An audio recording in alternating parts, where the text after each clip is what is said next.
Okay, good day. We're on page, we're learning the Maamar today from the year Tafresh Pei Dalid, which is 1924.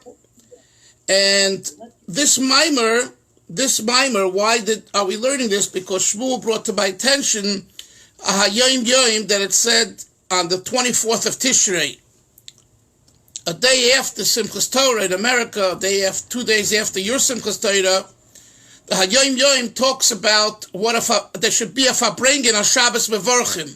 In Chabad, the previous Rebbe, the Rebbe instructed that we make a Fabrengen Shabbos Mevorchim, the Shabbos that blesses the upcoming month.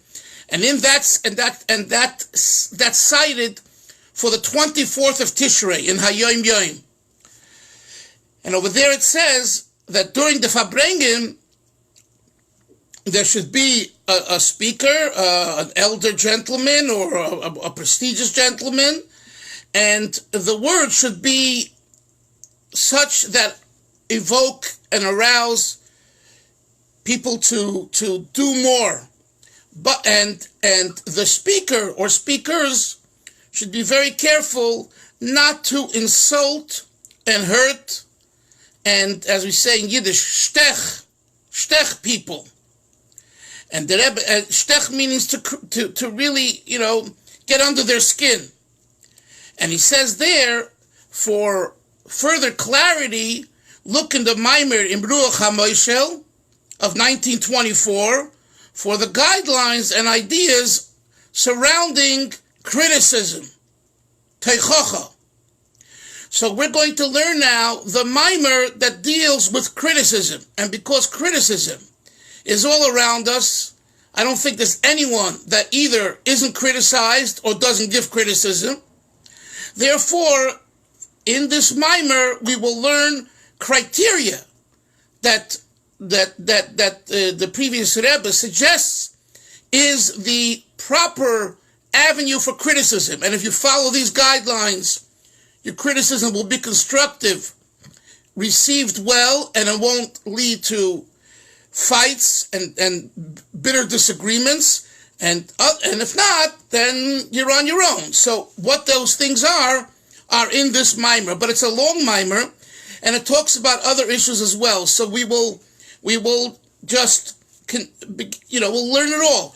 So that's the reason why we're learning now this Maamar. By the way, if anyone has, it's in the third volume of those Svarim, and you don't have the third volume. So if anyone's going to Yerushalayim, to Heichel Menachem or to Kvar Chabad, give each other some, money and pick up a third volume if you want, or Shmuel's going to make a copy, but it's always good to have it in a sefer. So it's in the third volume, not in volume 2. Okay, let's learn now. Beis Samach Daled, with the help of Hashem. They have a Heichel Menachem in Beitar.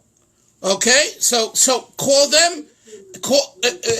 Ari, find out if they have this particular set of Maamarim.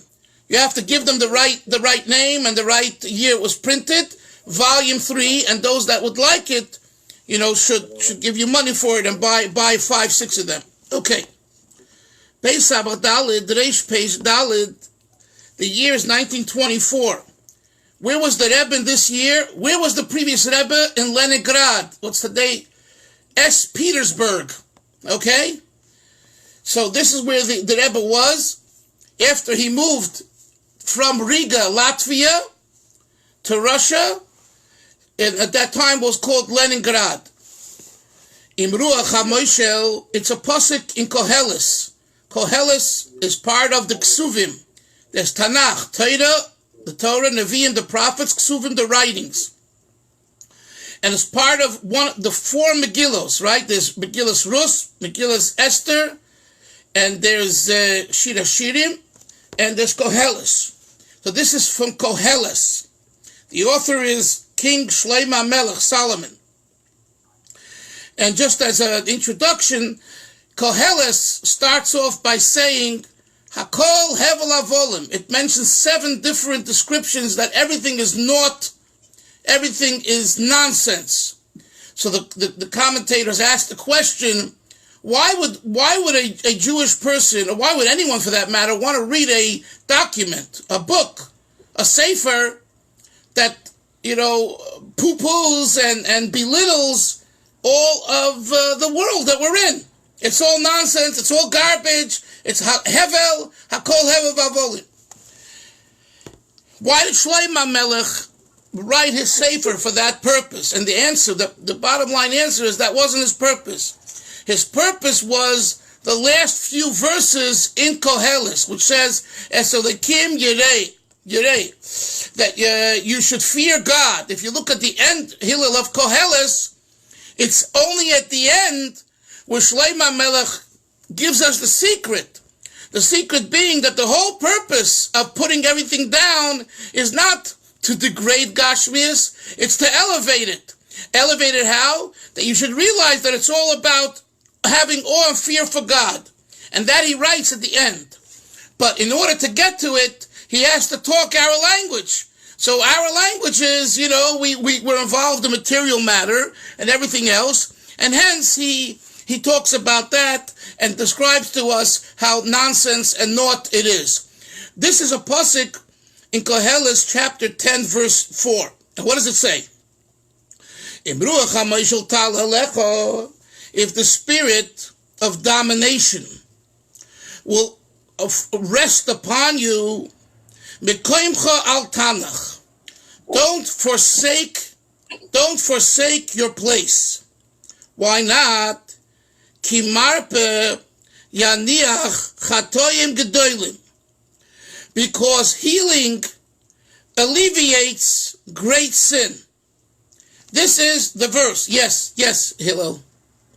When the Ruach HaMoishel, are we talking about internally something? Wait, please. Let's cover some ground. Your question will be answered.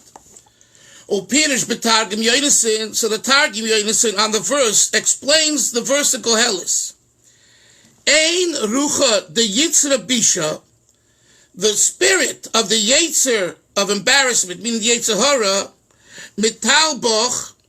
In rucha the yitzra bisha mitalboch, the spirit of the embarrassing inclination enters you, it comes to you, umizgaber lemesik oloch, and it overpowers you, coming into you. So then the verse says, so that's the meaning of the first part. Ruach HaMoishel, here's your answer right here. According to Targum Yonason, Hillel refers to the Yetzer Hara. And what is Shlomo Melech saying? Asroch tav di havesa noeg lemekem bei loy tishbak. Don't leave your place. What place are we talking about? Arum pisgome oraisa. The words of the Torah. You keep on learning Torah. Don't be fathomed and worried that the Yetzer Hara has entered you and is disturbing you. You just continue learning Pisgame Oraisa. Is Breiu Osu Ba'almo Limishbak Chayvin V'limshe Min Kodem Hashem Chatoy Rabrivim. And if you will continue doing this will release you from obligations and great sins. So, V'im Kain, that's the end of the Targum's interpretation. That's why it's written in Aramaic. V'im Kain, Pirush Ruach HaMoishel. And therefore, what is the meaning of Ruach HaMoishel? Al HaYetzer Hara. It refers to the Yetzer Hara. Asher Hamar Pelazeh. What is the cure to the Yetzer Hara? Hu Pisgame Doraisa. Pisgamim, means sayings, quotations, or in simple words, words of Torah. That's the marpeh. That's the healing for releasing yourself from great sins. Here we finished the first explanation of the verse based on the Targum Yonasim. Now comes along a medrash. Medrash Rabbah Koheles. If you look at the Medrash Rabbah and Koheles, it says, what does it mean the first, look in the verse, in Ruach HaMoishel Tala Olecha, Mekoimcha Al Tanach, your place, don't forsake your place. What is this place talking about? So look what the Medrash says. Over Medrash Rabbah Kehelas b'Mekoim Pirush, over there in Medrash Rabbah, Mekoim means over there on this verse, Pirush. Ma'im Ruach HaMoishel Tala Olecha, what does it mean that the spirit of folly dominates over you? In Bos Alecha Memsholam. If you were given the position of dominion, authority, okay? In Bos Alecha, if you were appointed to be Memshola in an authoritative position, Al Tonach Midas Anusecha. Don't forsake, don't leave your midah, your behavior, your attribute of modesty and humility. Says the Medrash, Lilamdecha, this teaches us, Shekol Hameniach Anusa Nusai Goyre Mishal Atzvay. Whoever does forsake their modesty causes death to himself, and the previous Rebbe writes, right here, Chas v'sholem. That's not from the Medrash. That's from the previous Rebbe's Maamar. He inserted it. V'choyte l'doiroi. And his gaiva and his ego as an authoritative person causes sin to the rest of the generation. Continues the Medrash. Good day, Moshe. Mimiyat lomat. How do you know this? Mizachariah. From the prophet Zechariah. Yoni, look what it says. Dichsiv in Divrei Yomim, Beis, Divrei Yomim Chronicles 2, chapter 24, verse 20. Chav Dalet Chav. It says there like this. There's a verse like this. Veruach Elokim, and the spirit of Hashem, Lofsho Escharya ben Yehoyada HaKohen, it enveloped Scharya, the son of Yehoyada the Kohen, V'yamad me'al lo'am, and he rose and he stood above the nation. He was gifted a spiritual energy where he became a leader. Asks the Medrash, V'chi al roshei ha'am ha'yahaylech. Was he appointed over? He was over the roshei ha'am. Ella, the answers Medrash, Ra atzmai godl mikol ha'am. He saw himself as greater than anyone else. In other words, it's true. He was imbued with the spirit of Hashem, but for himself. He took this in a way that he said, I'm better than all of you, because you're not gifted and imbued with the spirit, and I am. Why did he feel this way? Shehoya Chasan HaMelech, because he was the son-in-law of the king, Ukahai Gavna, and similar, Pirush, in the parenthesis, B'noi Shel Kohen Gadol. He was also, not Kai Gavna, the Kohen Gadol. He wasn't the high priest, he was also the son of the high priest. Navi, he was a prophet. V'dayan, and a judge. He had 4 things going for him. So he started to speak with arrogance, with greatness. You know who I am? I'm a prophet. I'm a judge. You know?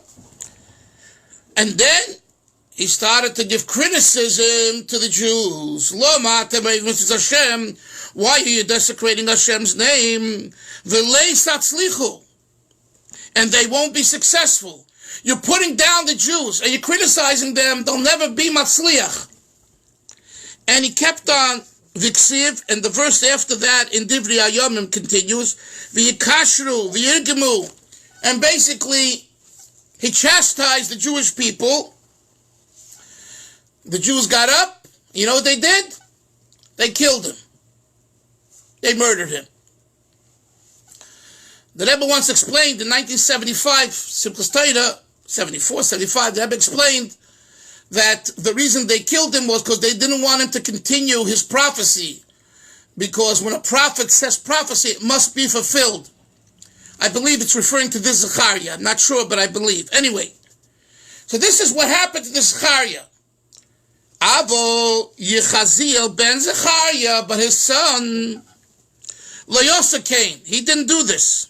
Dichsiv Yechaziel ben Zechariah, Hoysa olav Ruach Hashem b'toich hakol.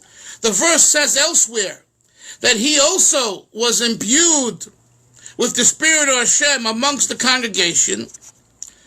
What does it mean amongst the congregation? Ma'o b'toich hakol. What does it mean amongst the congregation? Shehishra atzmei l'koel. He found himself similar to everyone else. He made himself, like we say in English, one of the guys. I'm one of the guys. Yes, Hashem imbued me, but I don't feel anything special and different and better than another person. That's the end of the Medrash, Hillel. Here ends the Medrash. Now the Rebbe interprets the Medrash to explain the verse of Ruach HaMoishel. V'im Kain, according to the Medrash, Pirush Ruach HaMoishel. What does Ruach HaMoishel mean? Ruach HaMemshala Shebo La'adam. It refers to the spirit of dominion, of authority that is given to man. Yoni, according to Targum Yonason, what's Ruach HaMoishel? The Yetzer Hara. According to the Medrash, Ruach HaMoishel is not the Yetzer Hara. Ruach HaMoishel means authority. Hine, so what is Shlomo Melech, with his great wisdom, teaching us in Koheles? When you're given authority, don't forsake humility. Don't think you're a big knocker and a big macher. Yes, you're fortunate. Hashem has given you a gift. Wonderful.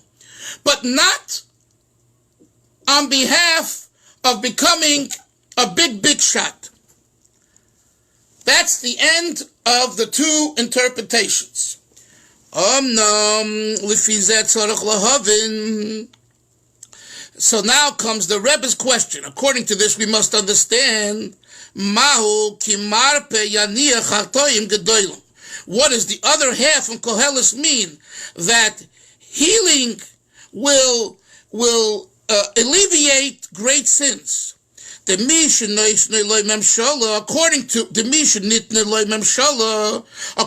the interpretation of the Medrash, that it refers to someone who's been given authority. Would authority be given by God to a lowlife? No. If authority is given by Hashem to someone, obviously the person is suitable for it and worthy of it. He's a tzaddik upal Torah. So if that's the case, eich shayach by ha'inyan dechatoyim chas v'shalom. What? You see what the Machshamoy is before there? I don't even want to say his name. Who put 6 million against plus, right? He was given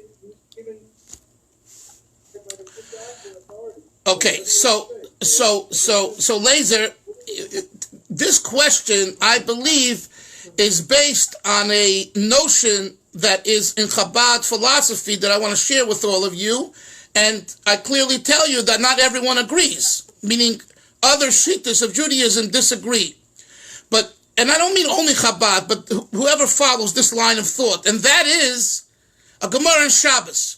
The Gemara in Shabbos says, whoever thinks and considers that David HaMelech sinned with Bathsheba is making a mistake. It's a Gemara in Shabbos. It's not Chassidus, it's not Kabbalah. Chabad and others take that Gemara kipshutai, and they say that teaches us that all of our great people, the Avos, the Imois, the Nevi'im, etc., are not shayach to Aveira. What are they shayach to? Chet. What's the difference between Aveira and Chet? Aveira means a sin, a transgression. Chet comes from the word lacking. A pasuk in Malachim, and we quoted in the Haftarah of Shabbos Rosh Chodesh. Ani ubni Chatoyim, by Yonason, David HaMelech says, they weren't at the table. They weren't there last night. And the word used in that posuk in Tanakh is Chatoyim, Chet. And what does it mean? It means missing. They weren't there. So we understand that the word Chet also means lacking. And Chassidus sees like this, that there is perfection and there's imperfection.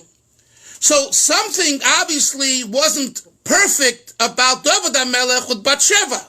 And we have to look at Mefarshim and we have to talk about it and explain it. Sometimes we have the answer, sometimes we don't. But to say that they did a hardcore Aveda, no. So the Rebbe over here, I believe, is following that line of thinking. How is it possible, and even though he used the word chatoim here, he means sin. Over here he means sin.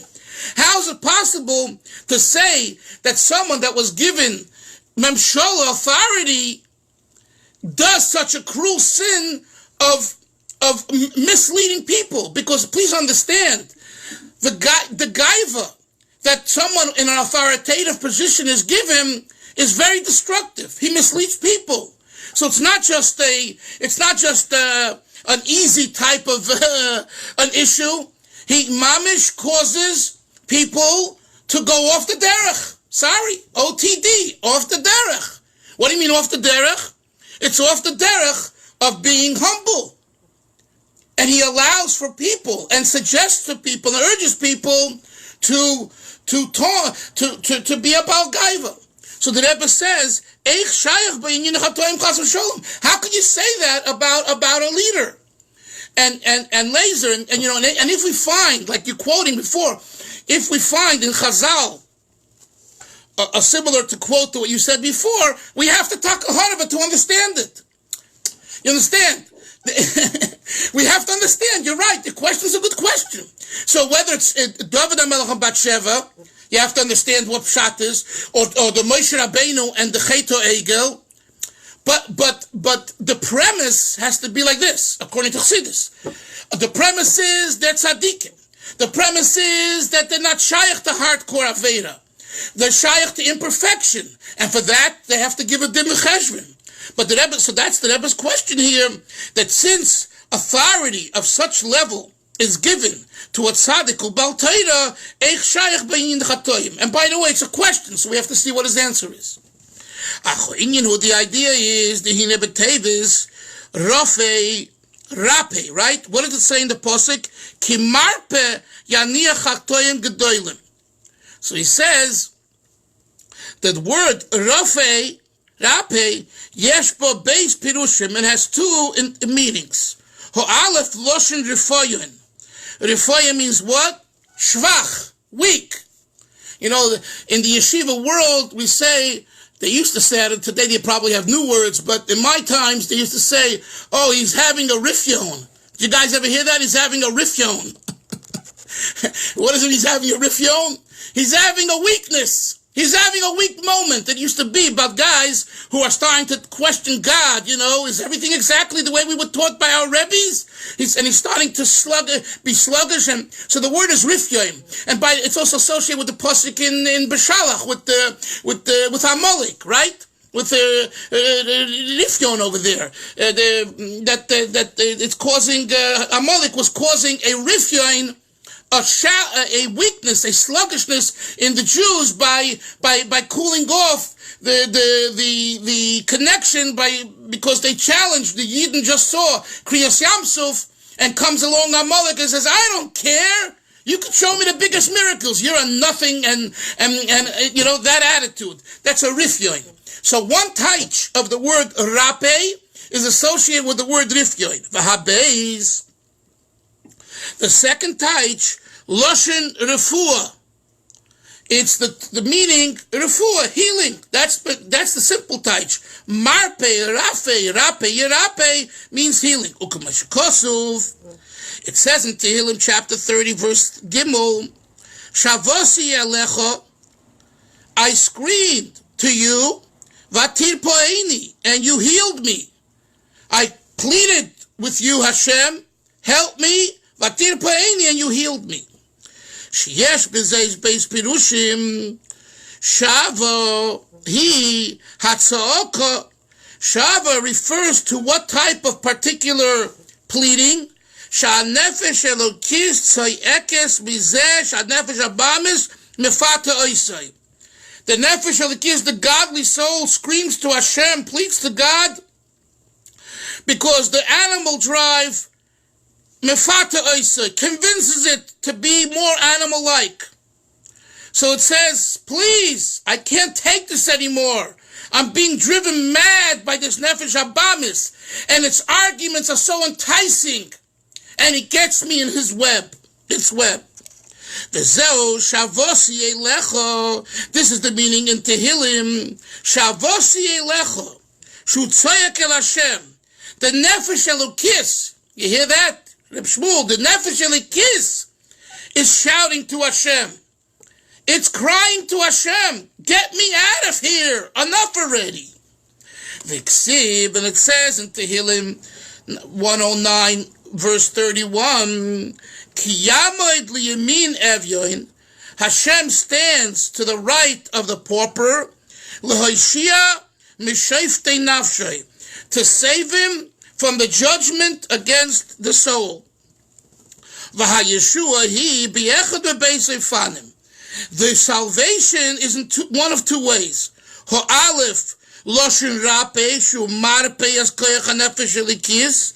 One of the ways is that he heals the nefesh abamis.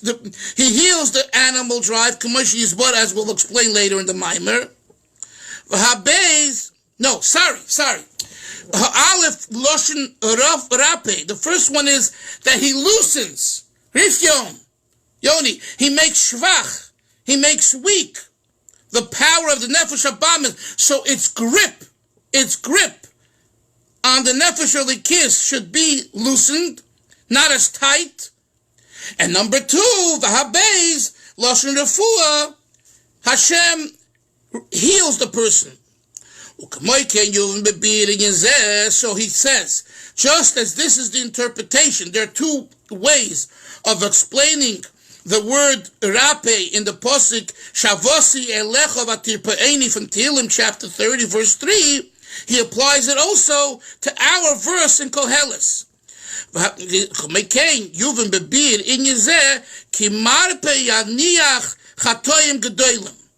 That healing will forsake great sin. And he explains, Ha'alef, the first way, shemarpe loshen rifoyin, that marpe is associated with the term loose, shvach. V'hainu shayidei shemarpe atzmoi, a person, by loosening himself, by kind of loosening some of his ego and his big shotness, through this, yaniach chatoyim gedolim, it'll help him forsake much and great sin. In other words, where is the sin coming from? Where is it's coming from, this arrogance of the nefesh abamis that has its grip on you and says, you know who you are? You're a big macher. Why are you a big macher? Well, for one person, he's a big macher because he's the boss of this. For another person, he's a rabbi. Everyone has an issue where he's in an authoritative position. Okay? A parent is also a big macher. He has authority over his kids. He's a big macher.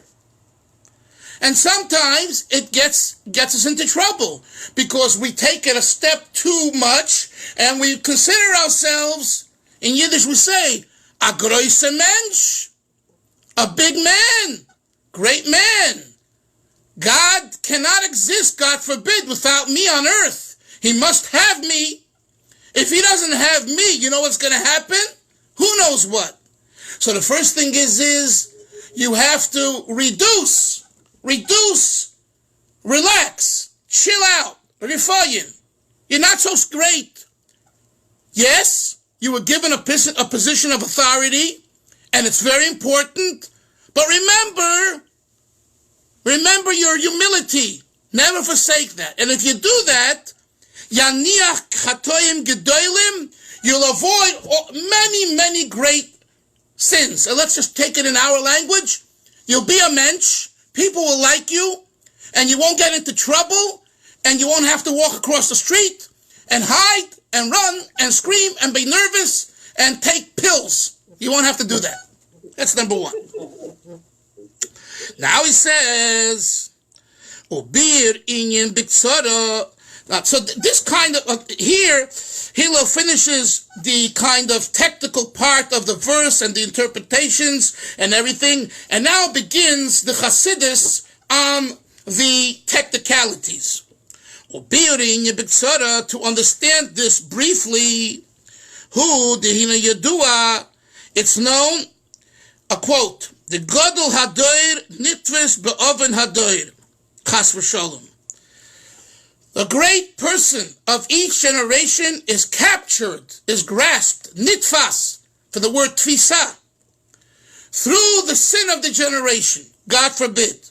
U'kamayim Razal, and he quotes the Gemara in Shabbos, Kol mi she'efsher limchois, whoever has an opportunity to protest, and the Gemara continues, V'loi micha, and he doesn't protest, he's blamed for it. So when people do commit sins and transgressions, and you, rabbi, and you, leader, and you Jew who's connected, doesn't make a protest, you're blamed for their sins. It's as though you've done the sin. That's what the Gemara says in Shabbos. Omno ma yidei shemar pe'atzmoi milistarir ala tzibur. However, Shunyananova, through his loosening, easing up from overpowering, dominating, Lihistara means from dominating over the congregation, over the community, which is the idea of anova, of modesty, anova hu gedola shebekula. Anova, modesty, is the most important thing of everything. So when he inculcates that modesty and lives with it, this leader, he brings refuah to the sins of everyone, and he is not responsible for the sins of the generation. Do you hear that? A very interesting taich. The Gemara Shabbos says, the Gemara Shabbos says, someone who has a chance to be moicha and he's not moicha, it's as though he commits the sin because he wasn't moicha. The Rebbe says here, that the Gemara says that, but the Rebbe says, what's the meaning of the Gemara? It means that he didn't use another in his authority. So therefore, he is blamed for not protesting. If he would have used another in his authority, then they wouldn't do those sins. That's what it seems to say, or as much. And surely he's not blamed for them. That's his interpretation.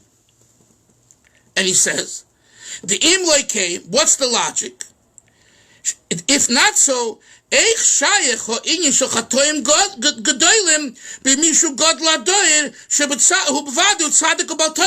he goes back to that what I told you earlier, which you asked about, Laser. Because if not, how can you say there's chatoim gedolim by a gadol adoyer who's a tzaddik ubal Torah? This is a very interesting maamar. This is one of a kind. So, in other words, it's like out in the community. I mean, we've had many discussions. Can you say a rabbi, a leader of a certain party, I don't mean political party, but who's supposed to be a ben Torah, could he be a sinner? So the Rebbe is saying that if there's an issue that you need to protest, you rabbi, you authoritative person, and you don't, you know what it shows? It shows you're lacking humility, and then you'll be blamed. Because if you were not lacking, then this wouldn't happen, and people would be following, and everyone would be basically doing the right thing. That's his argument. Ela kavona, continuing inside. Ela kavona, the purpose is she'eina nitves behachatoyim gedolim, that he, the tzaddik, the Rosh Hadoyer, is not caught in the, he's not responsible in the chatoyim gedolim shel hadoyer of the generation. And look what he quotes. Val derech shematzinu, similar to what we find, Ari, in the Torah, the Moshe lo nenash Ruvain, Moshe was not punished al cheto egel. The Jews, Ruvain, committed a terrible transgression. They worshipped a calf called cheto egel.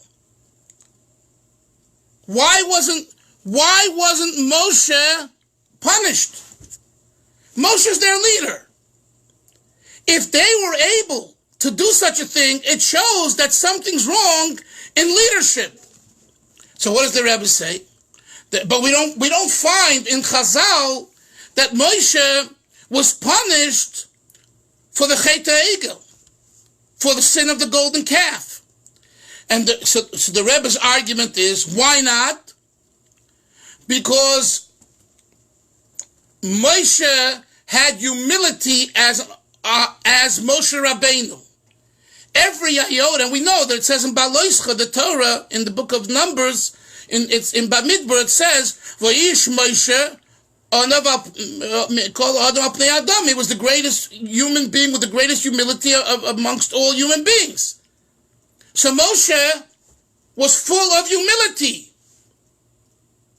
So Moshe Rabbeinu was not held accountable for the Chet HaEgel.